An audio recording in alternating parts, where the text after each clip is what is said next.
How does the soldier of today become the soldier of tomorrow? You see technologies now progressing to the point where it makes sense to put an exoskeleton on the battlefield. Imagine if we could replace all the small arms projectiles with one. If the soldier has a rifle, he has the same capability as an M1 Abrams tank. Cloaking is essentially invisibility. I think you can think of many possibilities where you're out in the battlefield and you'd like to not be seen.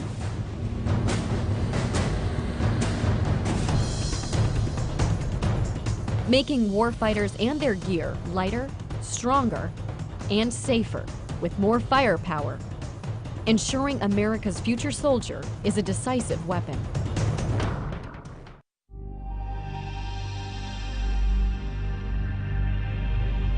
There are so many tasks within the Army that we ask soldiers to do every day that are heavy lift tasks, that are sustainment, that are long-term marches. And if we can provide something that makes what they do every day easier or allow them to do it for a longer period of time without physically getting exhausted, it helps them on the battlefield. Whether it's advanced sensors, whether it's running faster, to be able to carry a heavier load for a longer distance, a device that knows you, that can learn you, and if it needed to, it knows how you walk, so maybe it takes you back. There's so much potential, I think, when you provide a frame like that or some type of device for personal augmentation. One of the issues we've been looking at to distribute the load effectively or to help the soldiers carry load is the idea of the wearable robots or the exoskeletons. We looked at the full body exoskeleton as well as just strictly a lower body, and where the lower body is just carrying the backpack load, and a full body has the ability to either do that or carry a manual load carriage in the arms. At this point, the engineering has demonstrated that it can work. So the next question is, as physiologists and biomechanists come together with engineers, the question is how well will it work? If soldiers are expected to carry 120 pounds and walk at 3 miles an hour in the field, we're certainly going to evaluate it to that degree in the lab. And one of the things that we've gotten smarter with over the years is that you can't just take a novel piece of equipment and expect someone to wear it. So as we get smarter in our research protocols, we've been building in more and more learning time, familiarization. It's an interesting feedback that we get. Some of the soldiers felt like they were more used to carrying the backpack by itself without the device because that's what they're used to, whereas other volunteers felt like they'd rather feel the effects of the device than rather have to feel the effects of the load on their shoulders. We've tested 2 prior versions, and each time we're seeing incremental improvements in how well it works. Our long-range research plan is to be able to address things in a very isolated environment here in the lab, and then to grow that research out and start getting into the field more. You have to enhance the soldier's strength to enable him or her to carry what they need to carry, giving him a better fit to the equipment that we have and actually designing and building equipment around his needs. The exoskeleton is an option that we have. It can provide considerable strength to carry things. One of the disadvantages is cost. And the question is the maintenance. The question is who would be wearing the exoskeleton, on what missions.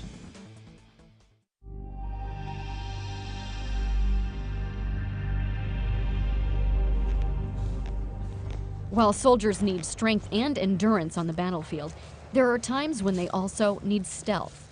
Camouflaged uniforms can help soldiers move undetected when the mission calls for it. In the future, a revolutionary new technology might even make the soldier invisible. If I were to make myself invisible to you, what I would do is I'd get a cloak. And the cloak would consist of a cylinder that I would put around me.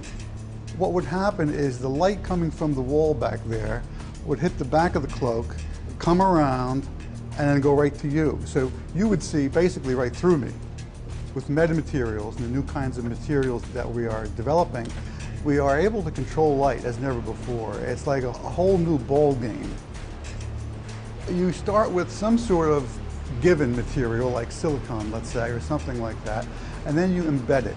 You embed it with small nanoparticles or tiny gold rods or maybe even tiny slivers of semiconductors. Now, by making these metamaterials, we're able to control light in these new ways. All the textbook things you read about light are now wrong. We can do things that beyond all these limits. So what we have here is actual experimental data of a working cloak. This works at microwave frequencies. This region here is what you're cloaking? So this region inside is the cloak, what would be cloaked, and this out here is the cloaking material. This is a truly invisible device. It's not just transparent like a piece of glass, where you can see that there's a piece of glass there because it distorts the scene behind it. This actually perfectly reconstructs everything. The Duke group did a very important experiment when they verified these ideas using microwaves, long waves. It proved that the concept of cloaking, the concept of metamaterials, the transformation that was used to make the light go around, it proved all those things were correct. But its limitation is that it was at one specific wavelength and not a visible wavelength. So there's 1,000 challenges in bringing that up to the visible.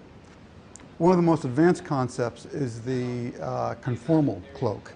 And that's like a blanket. That's something that you could put around any object. Now the thing about a tank is it doesn't change shape too much. It turret moves and so forth, but there you know the shape, and then you could design a conformal cloak that fits right on the metal and render it invisible.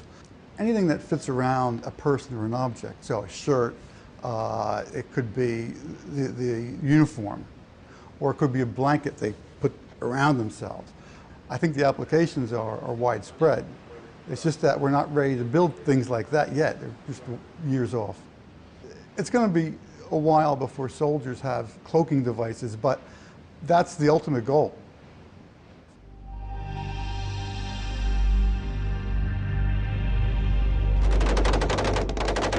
Imagine if we took, all the small arms projectiles that the Army uses now, and we hand one small arm projectile to the soldier, okay, with one weapon system. Just imagine what that would do for the Army if we could do that. And imagine a projectile 10 to 20 times more powerful than anything used by today's soldier. To get that bigger bang, Army researchers are trying to develop a new kind of explosive, using what they call disruptive energetic materials. Currently, we're exploring materials that you normally would not consider to be explosives, such as nitrogen or hydrogen or carbon monoxide. These are materials that we're planning on putting in the Army capabilities within 15 to 20 years, so far-term research. They're testing the use of lasers as a possible way to trigger the awesome explosive potential of these exotic materials. We're also working on materials that have what we call dial yield performance. That is, the soldier himself could decide what type of performance level he wants out on the field, where you could have one explosive doing the job that we have several explosives doing right now. The soldier would be able to control that effect in the future. You could potentially use that round against an armored vehicle to destroy it. Take it to the far extreme, we could also have non-lethal capability into that round by just understanding and controlling those materials. This is a whole new class of materials that if we do it correctly, it's a game changer. So one of our other challenges is being able to hit the target every time. That's our future vision. Every time the soldier pulls the trigger, he hits the target. So our focus is developing the technologies that will allow those precision-guided munitions to be produced at a very affordable cost.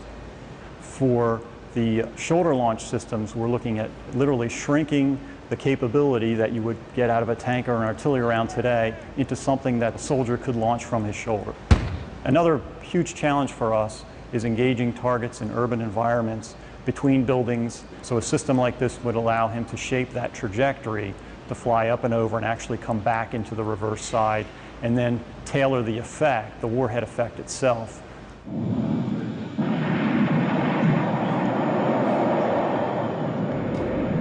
Full spectrum capability in the hands of the individual soldier.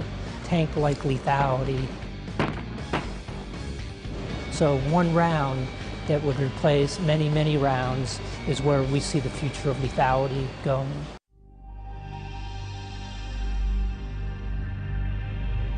Soldiers of the future will also be more connected, sharing vital information with their unit and other sources, using powerful electronic tools to get the right data at the right time. You have to limit the information to what the soldier needs to function.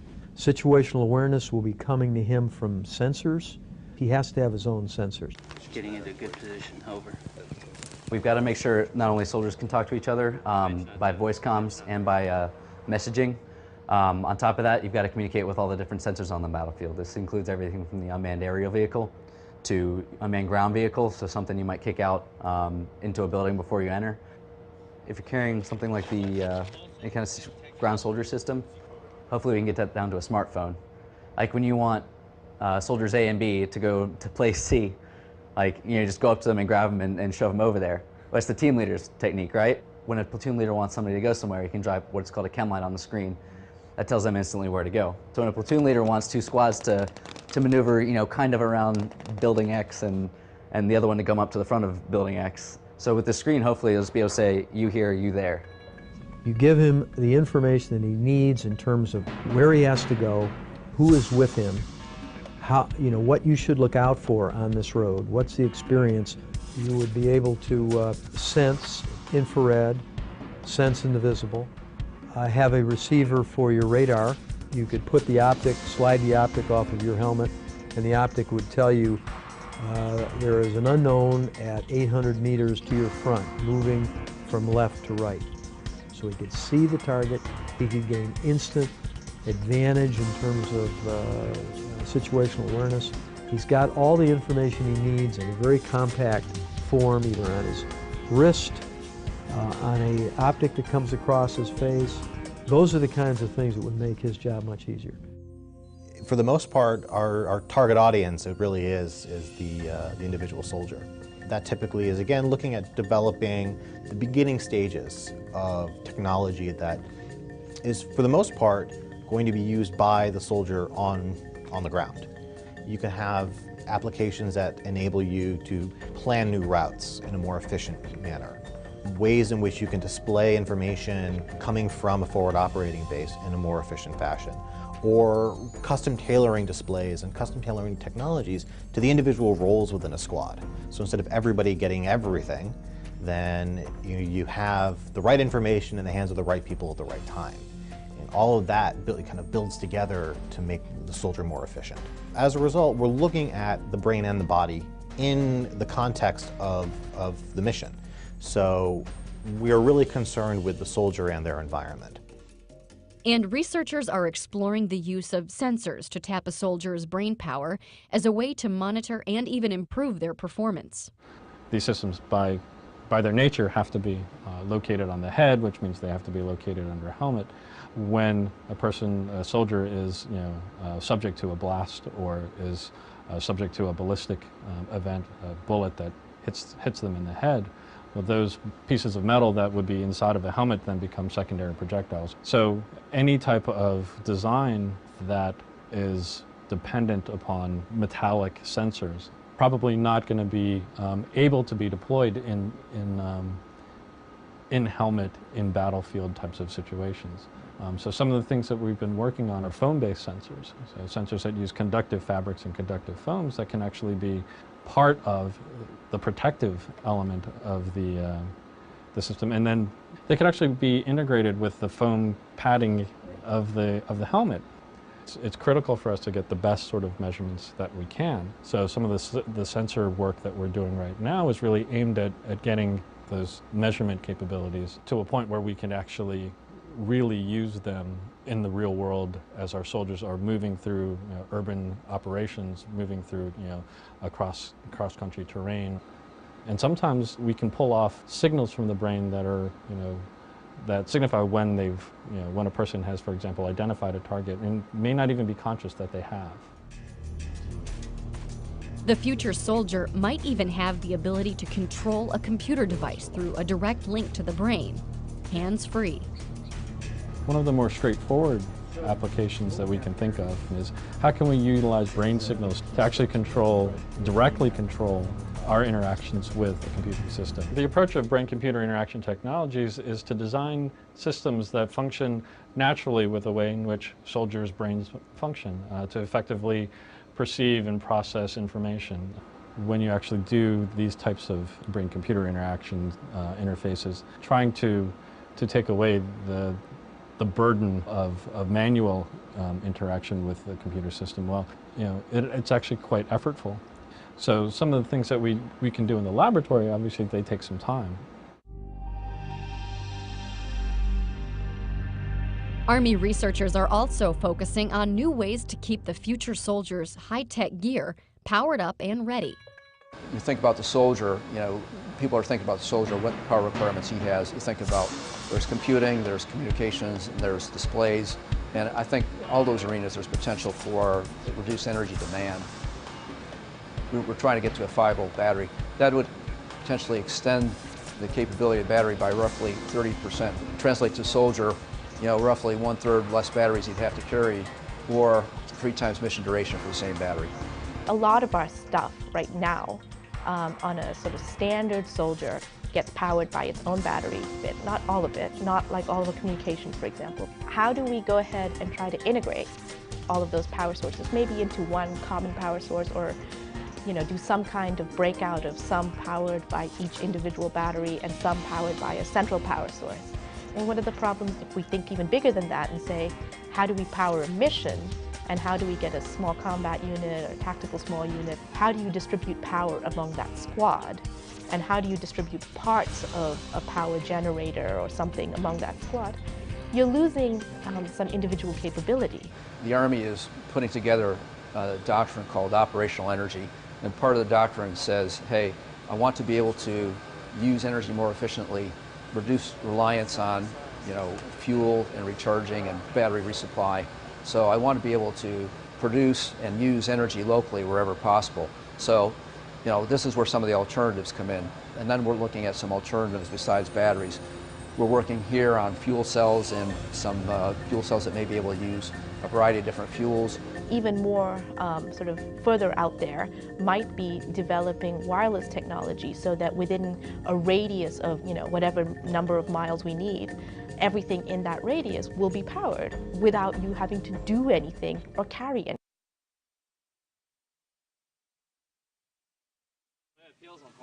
One of the things we realize is that the soldier is not a person who can carry any weight you want to put on his back.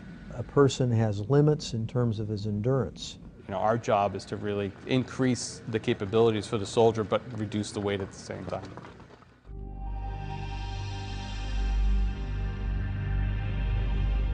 From the science and technology point of view, it's a total ground-up development effort at headgear design. Lighter, stronger, more integrated. We want a streamlined solution that commanders can up-armor or de-armor their soldiers depending on the mission. Lightweight materials that are not going to induce near or short-term injuries to the neck and back. Lighter materials for improved mission performance, and just the overall streamlined system.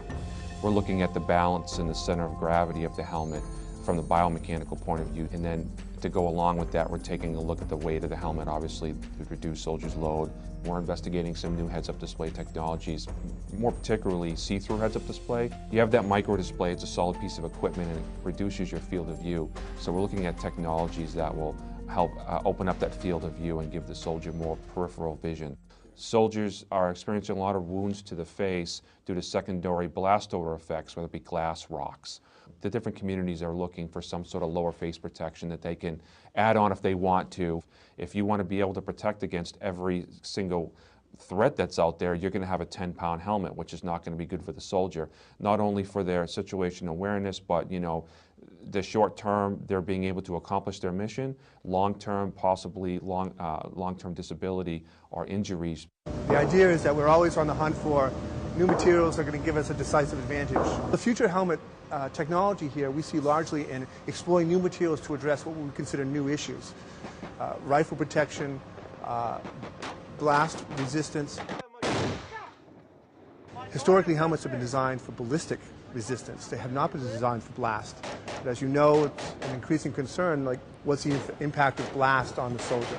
And that's what we're exploring now, is how do we reduce the incoming impulse to the helmet and actually ultimately to the brain.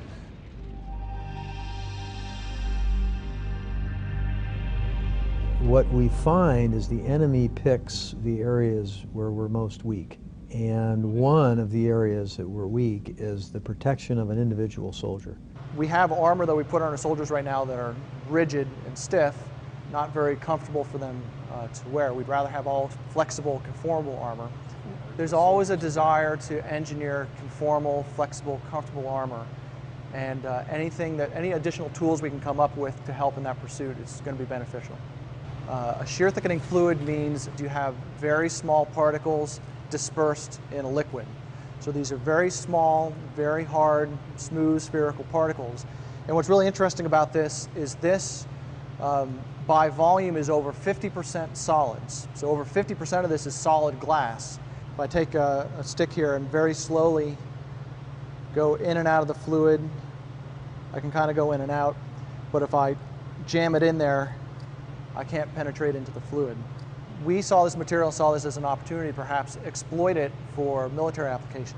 Our body armor that we wear right now is composed of fabrics like this. It's a plain woven Kevlar fabric, great ballistic protection. Now if I take the same fabric and I add the shear thickening fluid to it, it kind of acts like a glue that kind of holds together the yarns and fibers, does not permit them to slide past each other. So when I engage it with the awl, its only option for getting through is to break Kevlar. It's not going to let things slide out of the way, and you're just not strong enough to break Kevlar by hand with a tool. So I get that great puncture protection with something that's still nice and flexible. The heavy lifting is still done by the fabric. You need a high performance fabric in there. This is just altering the way the fabric is interacting with the thread. You're not going to see the fabric disappear and be replaced by purely fluid. It's because we're taking ballistic fabrics and treating them to give them puncture resistance. We can actually make a body armor material that has both puncture resistance and ballistic resistance. This technology primarily is addressing the soft part of the armor. So potentially, if it's designed properly, we could look at reducing the weight or the thickness of the vests. And because of the unique properties of this material, it gives us a lot of opportunities to really tune performance and potentially get us into doing things like creating extremities protection for the arms, the legs, the groin. This is basic research at this point, 5, 10, 15 years. And in fact, as we continue to learn more about the material, we might discover a completely new direction that will lead us down a different path. And soldiers are playing a key role along that pathway by providing a unique blend of feedback on behalf of the future soldier. An HRV is a human resource volunteer. We go and recruit these soldiers out of their schoolhouse, and we just tell them what we are about. Tell them that they can come here and just be volunteers for certain programs that we have. Typical cycle, we can have anywhere from 25 to 33 volunteers, depending on how many studies are going on. They're each here for approximately 90 days each. The first time we went in, they brought us to 5,000 feet, back down, and then they brought us up to 11,500 feet. And then we sat in there for a good half an hour just to see if everybody was okay with it, no one was getting sick or altitude sickness. They put a tube in your mouth, and then they tell you to breathe, and then breathe in heavily, breathe out heavily, in and out. When they first came, they started talking about how this is going to help people on deployments and everything, and I thought it'd be really beneficial to my brothers and sisters in arms that we could help them out in the future. We're really just beginning to understand the relationships, all the intermingling relationships between the brain and the body and the environment. The nice part about virtual environments, immersive virtual environments, is you can control every aspect of the environment. You as the experimenter know exactly what variables you're manipulating, but at the same time creating a very realistic, immersive, again, sense to the soldier. Enemy down. Moving into the building.